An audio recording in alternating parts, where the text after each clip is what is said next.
Mix by मनोहर भोला। हमर बबुआ के पापा ये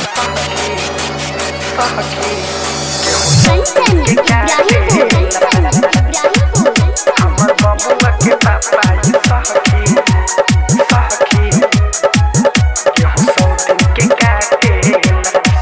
हमरा बबुआ के पापा ये सखी आगे हूँ सौतन के काटेला।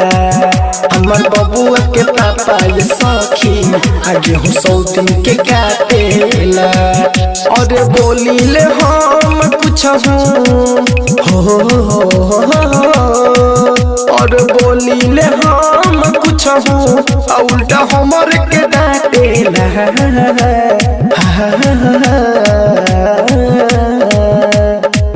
हमरा बबुआ के पापा ये सखी आगे हो सौतन के काटेला। हमर बबुआ के पापा ये सखी आगे हो सौतन के काटेला। चांदनी डिजिटल रिकॉर्डिंग स्टूडियो रामनगर।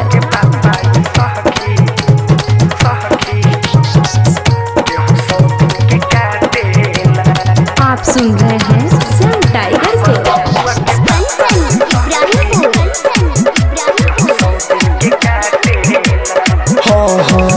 होते भोर हरिया खेत में हजाला निकहल हो।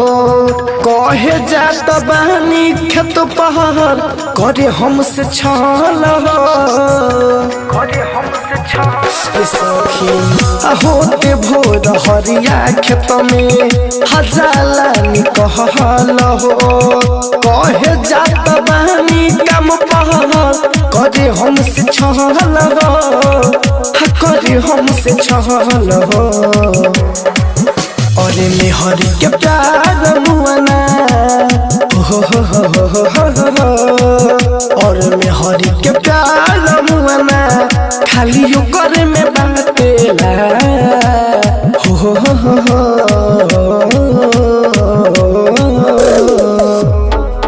हमरा बबुआ के पापा ये सखी आगे हूँ सौतन के काटेला। हमर बबुआ के पापा ये सखी आगे हूँ सौतन के काटेला।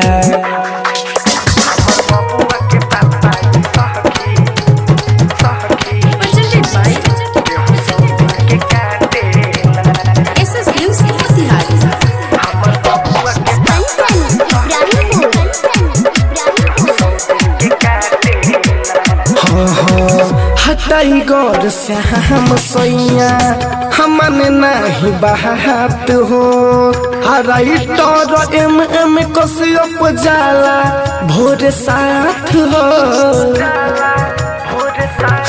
दादा भोला मनोहर सैया हमने नहीं बात हो। राइटर एम कसियप जाला भोर साथ हो। जाला भोर साथ हो।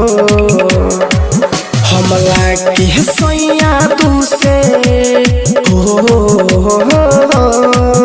हमरा के सैया दो से दिल में ओकरे सटेला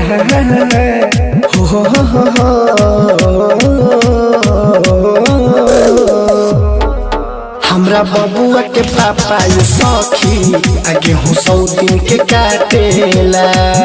हमर बबुआ के पापा ये सखी आगे हूँ सौतन के काटेला। और बोली ले हम कुछ हो और बोली ले हम कुछ उल्टा हमर के डांटेला।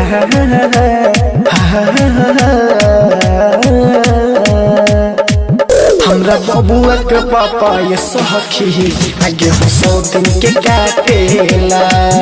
हमर बबुआ के पापा ये सखी आगे हूँ सौतन के काटेला। चांदनी डिजिटल रिकॉर्डिंग स्टूडियो रामनगर।